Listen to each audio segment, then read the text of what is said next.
go before your asylum is heard, we're going to go ahead and let you come in. They did that. This was last year, right after he took office. Texas lawsuit argues that the Biden administration violated the Administrative Procedures Act, with the federal government failing to sufficiently consult with the state before they implemented the plan. There were so many federal laws and state laws broken doing this. Just going ahead and saying we're ignoring the laws that the Congress and the previous president put in place. You have no right to do that, but they had to fight it through the courts. In the meantime, as they're fighting it through the courts, the people are pouring across the border as we're fighting out the court issues. The state bears the burden. The state does not bear the burden for illegal immigration. The federal government's in charge of the border. This is why you've seen Governor Abbott of Texas having a fit, and he actually did what he promised to do. Governor Abbott sent a busload of migrants to Washington, D.C. He did. They arrived at the cap. When this bus full of illegal immigrants, they got them on a bus, they gave them food and water, a free bus trip to Washington, D.C. When they got there, the bus dumped them out right in front of the Fox News headquarters in Washington. They were going to make sure that somebody got that on video. They were going to make sure that somebody saw it. And got out of the bus. There were some men there that were like shaking the people's hands and hugging them when they got off the bus. It was almost like a welcome to America party. That was strange. Okay, that was strange. And they went around and they saw the Capitol and they walked around and saw stuff, and some went to Union Station to try to get a bus to Miami, and others had their family members picking up right there. And the whole thing was very bizarre, the way they were treated when they came out. Good to see. Okay, we've got Tennessee. I see a lot more people coming in. I'm so glad to see you guys. What's up with the Trump and Dr. Oz? Well, Trump has endorsed Dr. Oz. Dr. Oz has great policies. He is a MAGA patriot. He's got fantastic policies, and he is right in line with Trump's policies. And President Trump endorsed him yesterday, He's running for Senate in Pennsylvania. We've got to get that Senate seat in Pennsylvania. Dr. Oz has got name recognition. He's been on television all that time. His policies are right. He's been all over conservative media for the last Newsmax, OAN, Fox News. He's been all over the place talking about his policies and how he wants to fix a lot of the stuff that's broken. And Trump came out and endorsed him. Good to see you. Hey, did you get any of the bad storms? Yes, I did. And I'm glad they're gone. I'm glad they are gone. Really glad they're gone. But it's really great to see you guys. I know I was gone for a couple of days, and I'm really glad to be back. I'm going to try to get back on a regular schedule.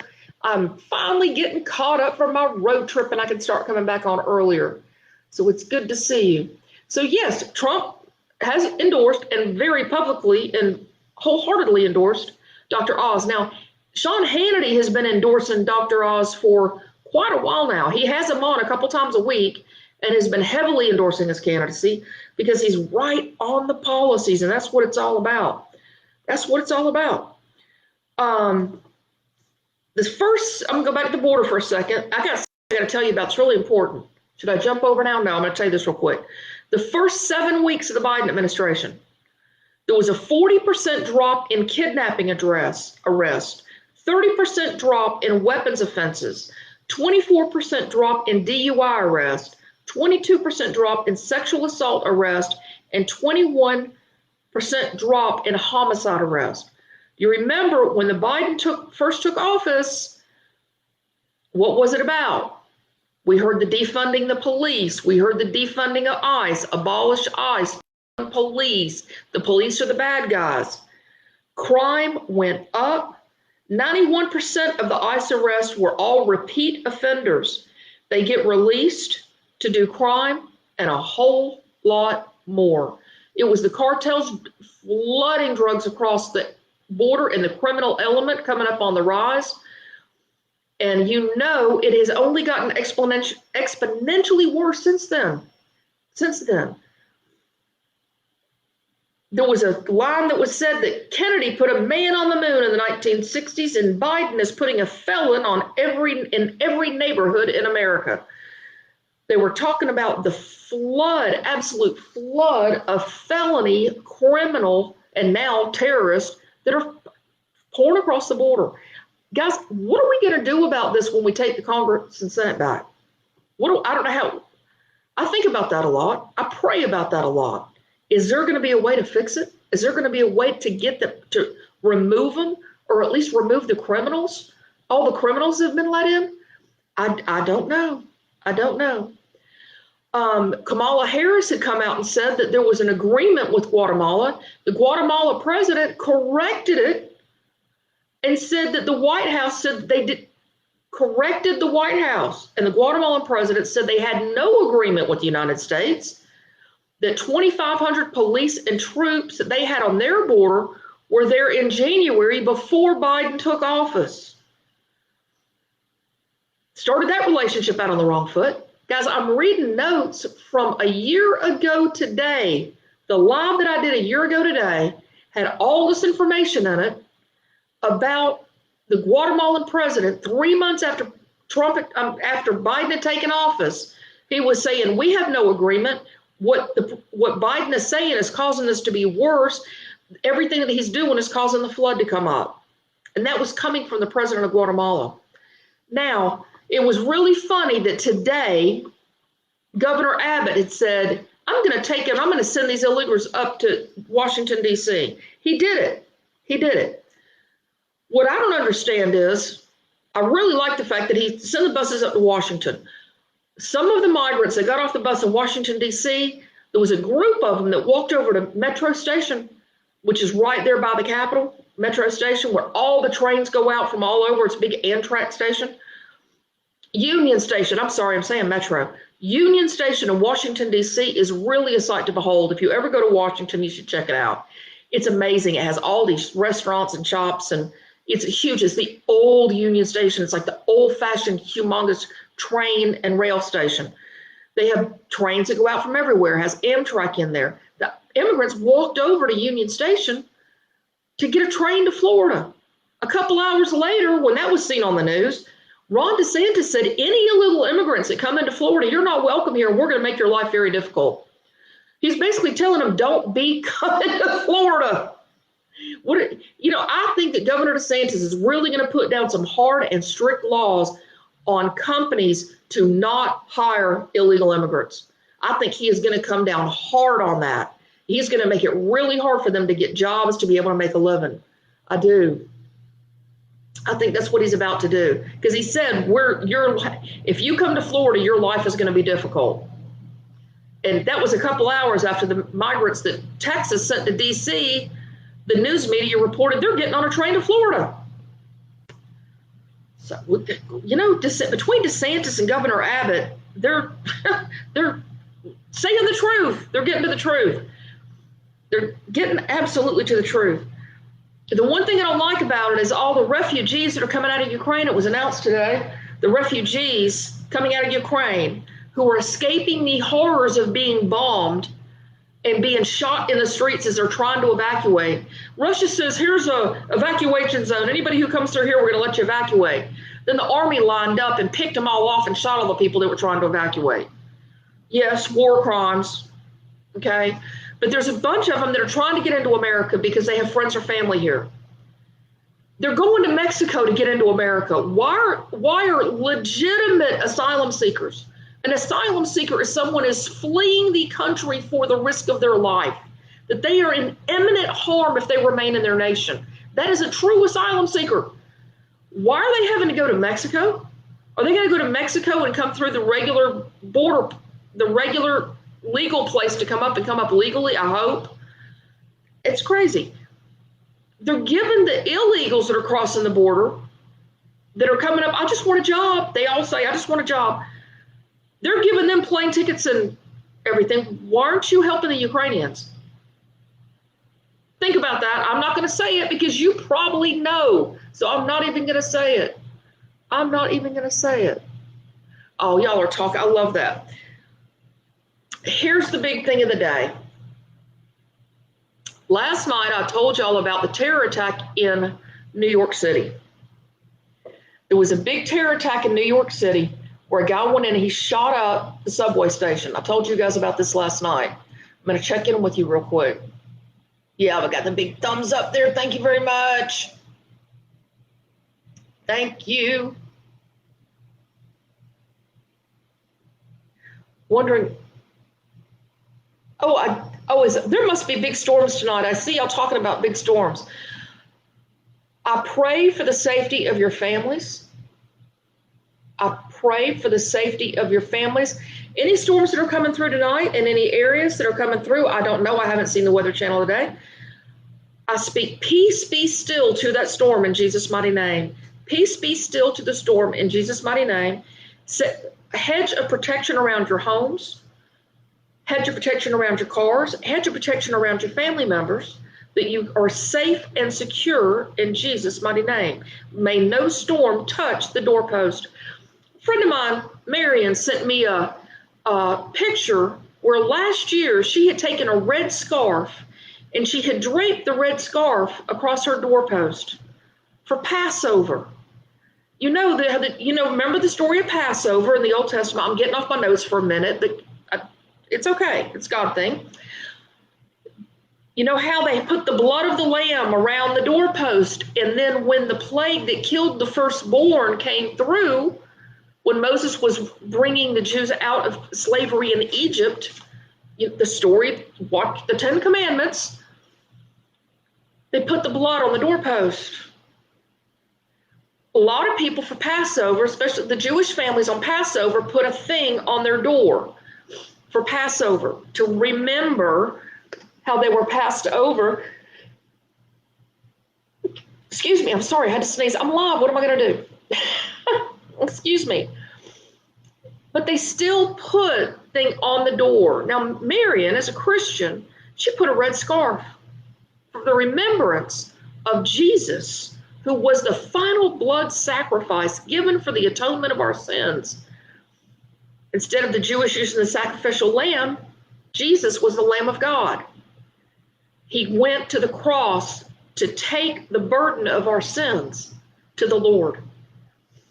He was in Jerusalem for Passover. That is why Passover and Easter are always right on top of each other, because Jesus went into Jerusalem, as was per their tradition as Jews.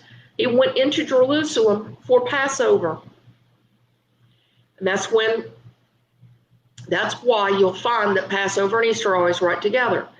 I like it, taking the red scarf and hanging it over the doorpost. We're recognizing Passover, the goodness of God and the love of God, and we're recognizing the blood of Jesus as the final Lamb of God. I love it. I love it. I think it's a great idea. I'm glad that just came up, so I remembered to tell y'all that. I wanted to remember to tell you. Leanne says, our country is being destroyed right before our eyes. But you know what? There is retribution coming, and there is freedom coming, and we are so much better off than all these people around the earth. We don't live in the Ukraine. We don't live in Russia. We don't live in China, which is horrific. And you know what? We are so blessed to live here right now, and we are going through a blip. This little blip is a blip. It's a big blip, okay? We're going to get through it, y'all. All focus on the Lord. What is the Lord doing in this hour? I'll tell you one thing he's doing. He's revealing the strategies of the enemy. I can tell you he's doing that. He's revealing the strategies of the enemy, and he's taking the cloak of deception, that dark cloak of deception, off of America and bringing in transparency. We are seeing the media and the far left and all of it for exactly what their intentions are, for exactly what they're doing. And I'm going to tell you, there was a big, big deal. I'm going to get back to this right now. That terror attack in New York, and yes, it was a terror attack in New York City. That terror, oh, yeah, see, as soon as I talk about this, they're lowered my FBS rate. Okay, if I start cutting out, because I'm going to talk about this and they're not going to like it, I'm sorry. Y'all need to hit the like button, send me some stars, please. I'm going to talk about this, and as soon as I started talking about it, the warning came up that I have a low rate. Okay, what that means is you're going to start seeing hesitation. You're going to start seeing some interruptions. If you scroll back 10 or 15 seconds, and scroll back 5, 10 seconds even, it'll stop it. So I'm going to talk about this. I'm sorry, Mr. Facebook, that you don't like me talking about this, but I'm going to talk about it. It's absolute fact. It's in the news. Okay, I'm not making anything up. I'm not spreading anything. I'm telling the absolute truth. It's truth to policy. We're talking policy. The enemy is going to always accuse you what they themselves are doing. If you've ever been in a volatile relationship or a toxic relationship, if the boyfriend's having an affair, he's always going to be jealous of the girlfriend, thinking the girlfriend's having an affair. Because he himself is doing it, he's showing his own guilt. Y'all know what I'm talking about. Come on now, you know what I'm talking about. Well, we've seen all throughout the year, we've seen Joe Biden talking about how the biggest threat to our national security was a scourge of white supremacy. They were saying that he said it was a stain on the soul of our nation, hate and white supremacy. He said, Joe Biden repeatedly has said terrorism from white supremacy is the most lethal threat to the homeland today. Not ISIS, not Al-Qaeda, it's white supremacy. Then we had the line, we have to focus on how to deal with this rise in white supremacy. And we had to defeat the scourge of white supremacy in our nation. Homeland Security, we've heard this all year long, and we've talked about it right here in Truth to Policy. We've talked about what a lie it was, because where's these big white supremacy attacks they keep talking about? There aren't any. Whenever we're having these attacks and the attacks on the Asians, it's always the black people that are doing it. And we have a lot of our black friends here in Truth to Policy, and they don't understand it either. We don't understand it. It's a culture in the inner cities and the black on black crime and the hatred of white people, the racism against white people is being projected from the leadership in Washington, D.C. If you have the leader of the country, Joe Biden,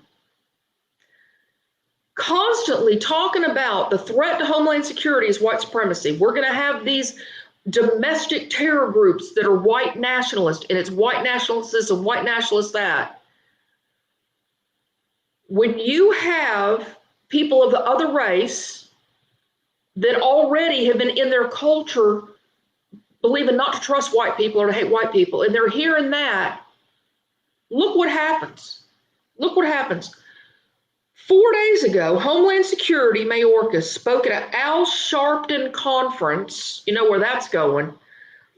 It's called the National Action Network. Now, guys, I saw clips from that conference. The logo for the National Action Network looked almost just like the Palestinian flag. I'm not kidding.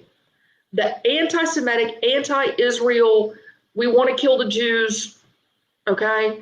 The Palestinian flag also used by Islamic Jihad, the same color green, the same color red. Why are they using that in their flag? And they're calling it the National Action Network because they're aligned together, likely. I'm going to be checking that out. I'm going to check out and dig into that. The head of Homeland Security stands up in front of this group, it's all black group, with this big emblem behind them, NAN, National Action Network, and the head of Homeland Security 4 days before the subway attack, he said, the greatest terrorism-related threat that we face in the homeland is the threat of domestic violent extremism. I am quoting Mayorkas, Homeland Security Chief Mayorkas. When he said the greatest terrorism-related threat that we face in the homeland is the threat of domestic violent extremism, the crowd erupted in applause. Why would you applaud that statement when the head of Homeland Security says the greatest terrorism-related threat to the homeland is a threat of domestic violent extremism, and the crowd applauses? Wow. And then he continued on and said, individuals drove violence because of ideologies of hate or false narratives propagated on social media and other online platforms. The most prominent threat is the threat of white supremacists. 4 days later, after the head of Homeland Security says that, a black man who had been touting black nationalism exactly like he said, anti-white racism, YouTube videos filled with hate and F-bombs and threats to kill people were allowed to air all over YouTube by this guy. They just pulled him down this morning when they identified him as the shooter. All his videos were vicious and they're filled with hate and threats of violence against white people. Exactly the very definition that Mayorkas said in front of the conference of Al Sharpton, that individuals drawn to violence because of ideologies of hate and false narratives propagated on social media and other online platforms. This guy was the very definition of that, except he was the wrong color. He wasn't white. He wasn't a white supremacist. He wasn't a nationalist. He was a black nationalist. He was a black, self-declared black nationalist.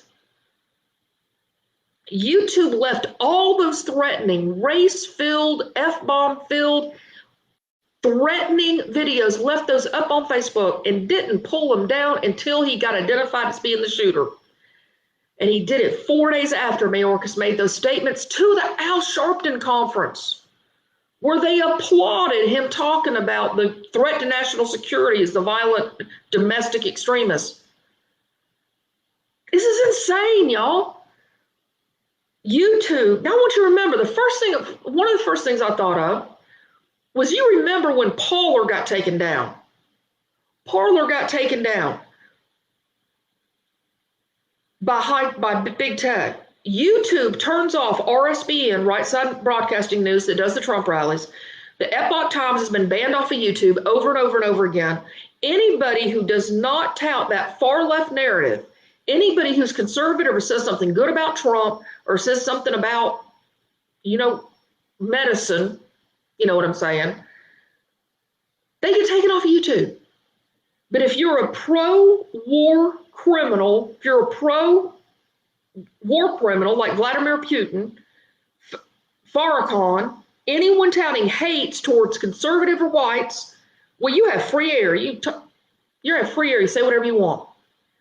But if you talk Trump, something positive, if you start talking something that's to the conservatives and is not in that left-wing narrative, they pull you off YouTube. Now, I'm very grateful Facebook has allowed me to be on here.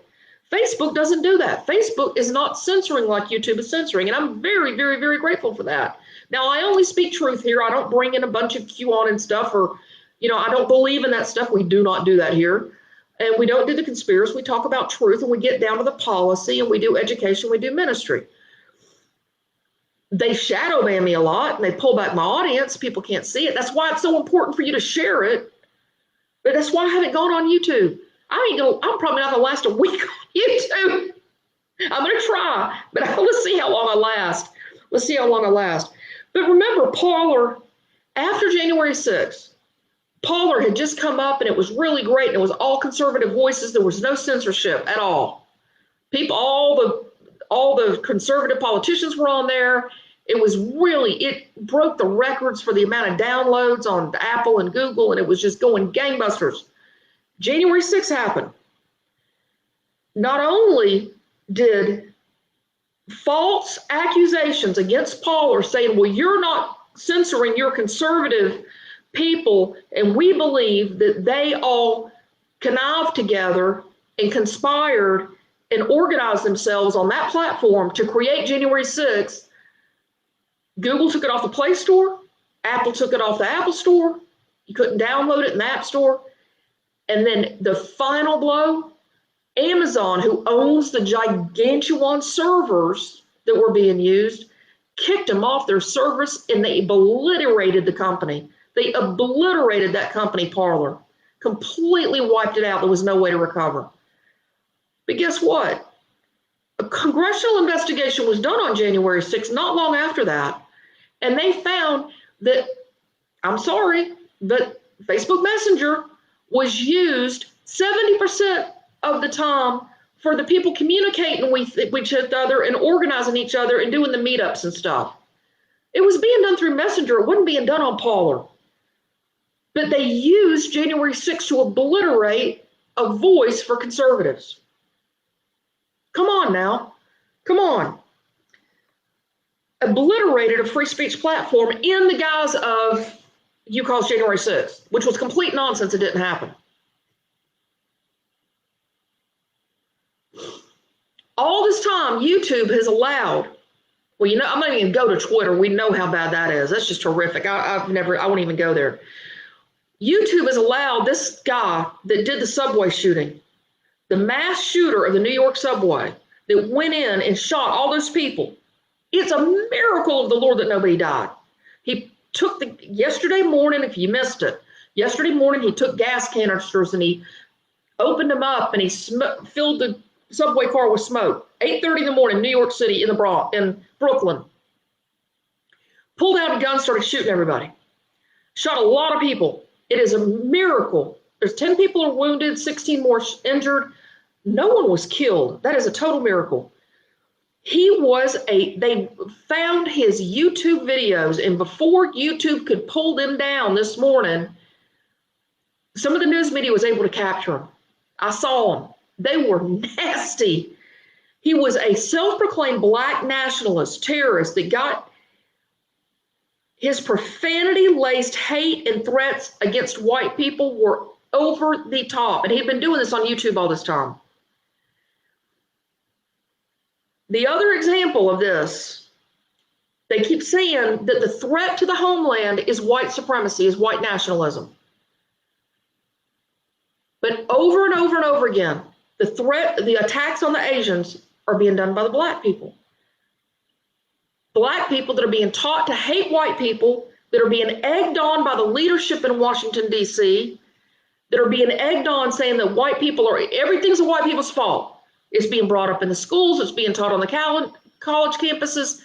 They are promoting hate against white people. So what do you think's going to happen? You get guys that are not right in the head, that are filled with this hate. It's being bombarded at them from all directions, including leadership in Washington, D.C.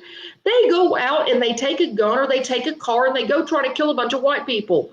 And unfortunately, they're attacking the Asians also in New York and Los Angeles and around.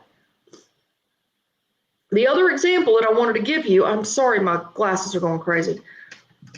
Last Christmas, if you remember,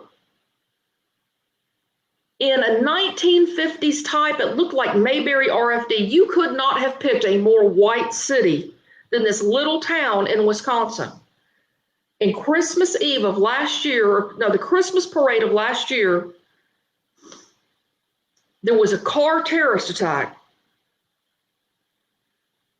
The very time that far left DC Marxists were screaming about the threat of white nationalism, screaming about white people hating bad white people, the same time all that stuff was being screamed through the far left and through the media and through the politicians. A white people hating black person. It's about the person, the individual, the criminal who was a years-long criminal that kept getting released out of jail, released out of jail, released out of jail. A mirror image of the guy who did the subway shootings. The guy that did the subway shootings had been released out of jail, but he hadn't committed a crime in a really long time. Like years, like 7 years or more. This guy that did the car attack at the Christmas parade had been just let out and let out and let out.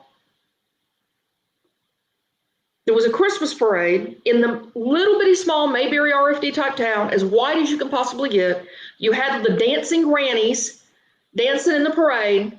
You had the little kids doing their marching band, and he took his SUV and he swerved from side to side, killing as many people as he possibly could. The little granny went flying up in the air and hit the ground and died in front of her best friend. I mean, it was horrific. Y'all remember this. It was absolutely horrific. Maybe you don't remember it because the news media buried it. If it had been done by somebody else, I don't even need to say it, it would have been all over the news. But it didn't fit the narrative and the news buried it. But y'all remember the attack. It was absolutely horrific. Then all of a sudden it disappeared. This guy, Darrell Brooks, who did that terror attack, he plowed down the Christmas parade with grandmothers and little kids, and he kept speeding up and zigzagging, trying to kill as many people as he can. 48 people were injured and 6 people were killed, including an 8-year-old boy. Drove his car in a zigzag motion to strike and hurt as many people as he could.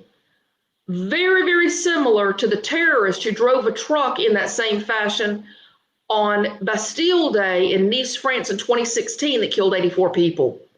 That was his goal. He was going to try to do the same thing. NPR and all the leftist media, I went back and looked. I went back and researched it, and I said, what did those stories say when that happened? Just like what's happening now with the New York City subway shooter, NPR and the leftist media were very quick to claim that it was not a terrorist attack. It's the same thing they did here. Now the New York City subway shooter has been charged with a terror attack on a mass transit facility. Brooks, the guy that did the car murder, car terrorism, he was a 39-year-old career criminal, registered sex offender, and amateur rapper from North Milwaukee with the rap sheet going back to 1999.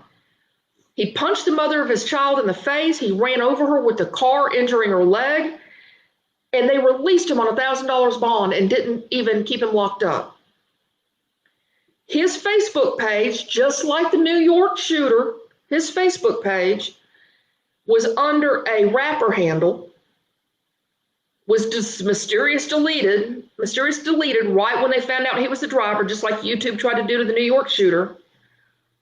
But they were able to capture it, and he praised Adolf Hitler. He praised Black Lives Matter, and he called for violence against white people. How can the Department of Homeland Security keep repeatedly saying that the greatest threat to the U.S. national security is domestic lone wolf and domestic terrorists, and the greatest threat is white supremacists, and we've never seen a white supremacist attack? All the attacks we're seeing done are being done by black nationalists.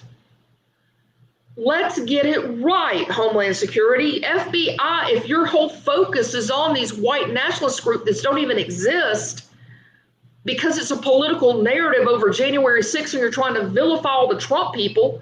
By the way, a lot of Trump people are black. So a lot of our friends are black. Our friends in Truth to Policy are black. You know, you can't take all of our friends that are black and try to convince them to hate white people because they know better. They know better. They know better. But you have people who are criminals, who are in a culture that's all they know. They've never seen a white person. They don't meet white people. They're not friends with white people. They're in this culture. And all they hear is the stirring of the pot from Maxine Waters and the Biden administration and all that. Get in their face and shut them up and don't let them. That's stirring the pot, stirring the pot, stirring the pot. Homeland Security speaks at Al Sharpton meeting, talks about it. 4 days later, subway shooter, got to kill as many white people as he can. Guess when the Christmas parade attack happened? Can you guess? 4 days after Kyle Rittenhouse was found not guilty in Kenosha, Wisconsin. This town was not far from Kenosha, Wisconsin. The left-wing media and everybody had called him a white supremacist terrorist, and he wasn't. It was a complete lie. So he's found not guilty, and within days, this guy finds a little white, pure town in Wisconsin and mows down the Christmas parade, killing grannies and grandbabies. Your words matter. Your words matter. The media needs to stop it, and the leadership needs to stop it. You are sowing hate. You are promoting this stuff, and you're building this stuff up, and then you want to bury it when it happens. Well, we're not going to bury it because we're not stupid. We see exactly what's going on. The mainstream media, after the car attack in the Christmas parade, Right after it, they kept saying it was a deadly attack by a car. They never talked about the driver of the car. They said it was a deadly attack by a car. The car didn't do it. It's just like the gun didn't do it. The 9mm Glock that was used to shoot up the New York subway, the gun did not do that. The bad guy holding the gun, firing the gun, did that. The car did not do the car attack. It was the guy behind the wheel of the car with the intent of trying to kill people that was doing it.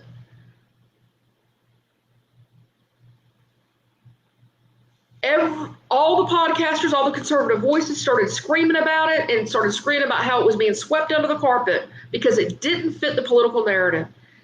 We have got to understand what the threat is to our country, and you've got to stop the hatred and the racism.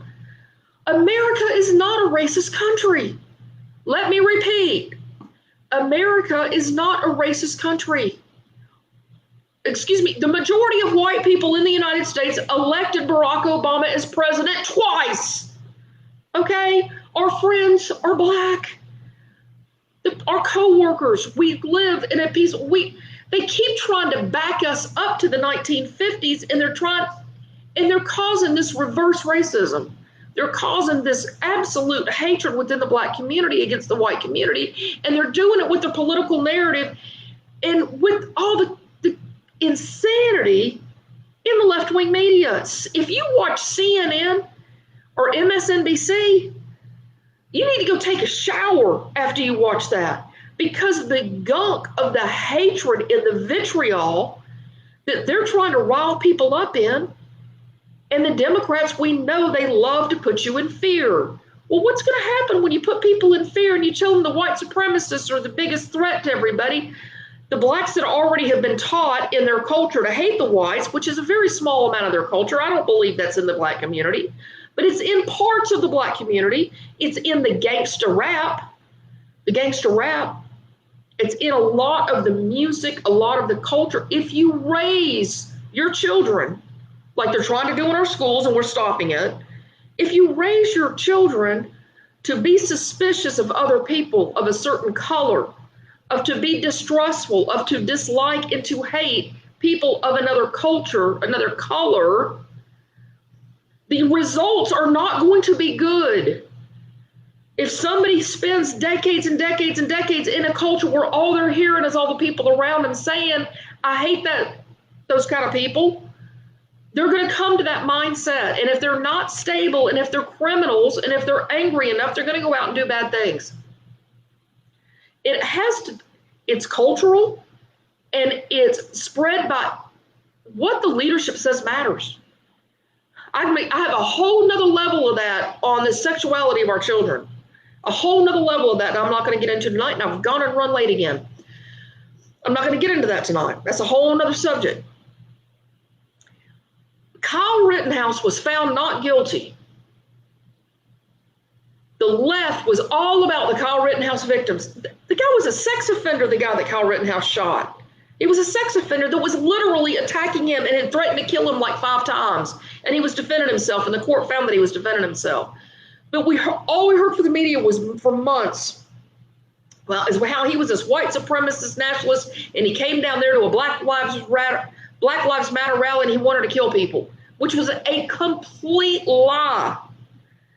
But that's all they heard. He found not guilty. He was totally not guilty.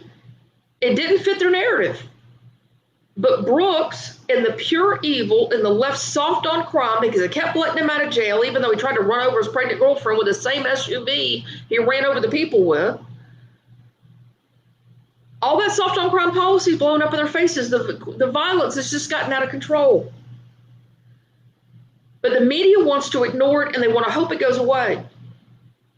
But guys, we have people dying. We have people getting shot. We have 2 mass casualty events now.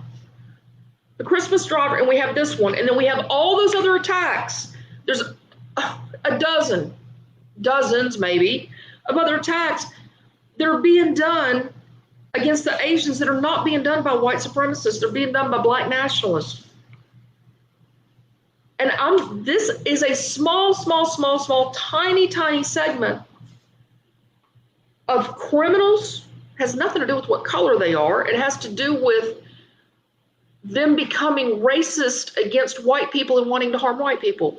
Nobody should be racist against anybody. Do you get my point? I think you get my point. The racism has got to stop.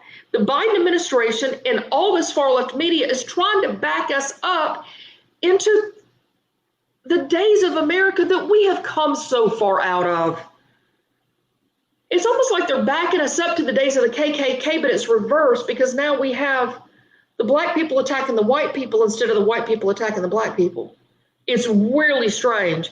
And I never, ever thought I would see this in my nation, because we have come so far. I grew up in Atlanta. We have come so far. I've never known racist people. I've got black friends. I've never known racist people.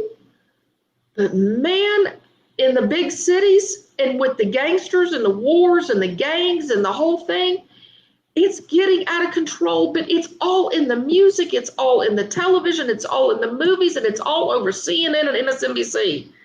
It has got to stop. They have got to realize what you're speaking and putting on the culture and putting on the music, putting on the young people, and teaching the babies to hate. I saw an interview with a parent of a white child whose best friend in kindergarten was a black child. And they expected them to grow up together and be best buddies the rest of their life.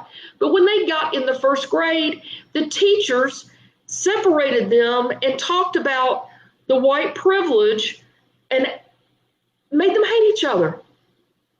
That's been going on in our schools, and that's stopping. That's that CRT nonsense. It's got to be stopped. Can you imagine if you grow children up like that? What is the result going to be? You know what the result's going to be. The result's going to be exactly what we're seeing in Judea and Samaria, the West Bank and Israel.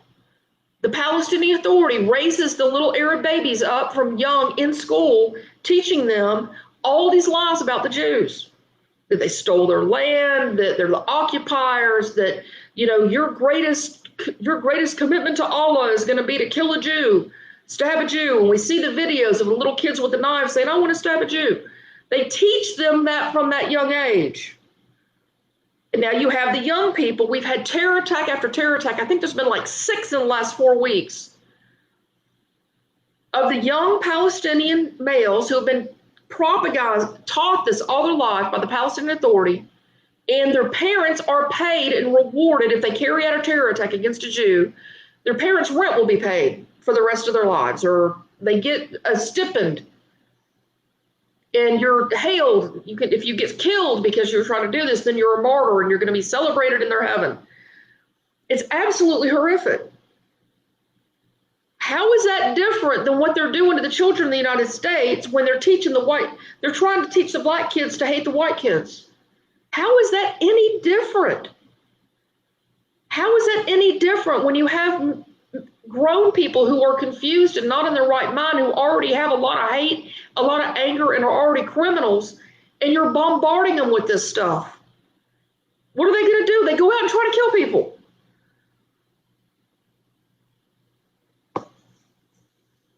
It's got to be solved. It's got to be stopped. And it's got to come from the leadership. And I don't think that's going to happen until November 2020 is coming up fast. November 2020 is coming up fast. We can change this. We can get laws in. We can have laws forbidding schools, which Ron DeSantis is doing and other states are doing. Laws forbidding schools from teaching hatred and teaching racism to children. Getting critical race theory out of the classrooms. Now, can we call out the news media and can we call out these politicians and make them stop it? Can Mayorkas have a light bulb go off in his head and said, well, maybe got this wrong? That's not going to happen. But you know what can happen? November of 2022, if you get enough seats in the Senate to turn over to the Republicans, and you have a red tidal wave in the House, you can probably very easily, can we impeach Mayorkas? You need to impeach Mayorkas. I'm 100% behind that, because there's amendments in that Constitution that say you cannot do anything to endanger the United States of America, and based on the border alone, he could be impeached. That would be the first impeachment I'm calling for. The first one. Because we're going to make this right. We're going to get it back. We're in a blip and it's going to get better. Because this is the United States of America and God's hand is on this nation. We are still better off than 99% of the rest of the world. We are still in better shape. We are still more comfortable. We are still better off than 99% of the world, and we're going to stay that way. We're going to get through it. I give you hope. Now, when you're out in public, I've noticed in the South, because everybody's got the gas prices, when the BLM was going on, there was some tension. I would go in and I might be the only white person in a restaurant, or I might be the only white person in a store. I never have a problem with that. But I'll tell you what, when all that BLM stuff was going on, I could feel the tension. And maybe I started changing maybe I didn't need to go enjoy that soul food. Okay, maybe I didn't need to be comfortable around my black friends like I always am. But it wasn't my friends. If I was around strangers, they didn't know who I was and they didn't know me, they made it uncomfortable. Well, guess what? It's changed. The atmosphere has shifted because everybody, every single person in this nation, whether you're black, white, or purple, is paying the same price for gas. You're feeling the pain from the inflation. They're feeling the pain from those groceries. And you know what? It's caused a change. Because now they're not hearing having their brains filled up with Black Lives Matters and anti-white stuff. Now it's like, wait a minute, we're brothers and sisters. We all bleed the same, and we're all paying the same gas prices, and we're all feeling the same pain. The focus has shifted. That focus needs to stay shifted. That focus needs to shift out of racism and stop Homeland Security with all this garbage they're putting out. 4 days after Mayorkas says that to Al Sharpton meeting, we have a terror attack trying to shoot and kill the white people from a guy who says he had white people. 4 days after Kyle Rittenhouse is found now guilty, you have a guy plowing down a Christmas parade in an all-white town trying to kill as many people as he can. And he has, just like the other guy, all kinds of I hate white people stuff. Okay? The media needs to get a clue. Media and Mayorkas needs to get a clue. So, made my point tonight, got my rant on. Now, God bless America. Because we pledge allegiance to the flag of the United States of America and to the republic for which it stands, one nation under God, indivisible, with liberty and justice for all. This multicolored flag is a multicolored nation, and we love each other and we live in peace. And the enemies of America that are trying to disrupt that we're going to put a stop to it. Because we're going to live in peace, and we're going to live in peace in our nation, and we're going to live together, work together, and love together. In Jesus' mighty name. In Jesus' mighty name. I will see you guys tomorrow night. I'll see you tomorrow night. Have a great night, and get ready for a beautiful, peaceful Easter Sunday in the Lord. Good night.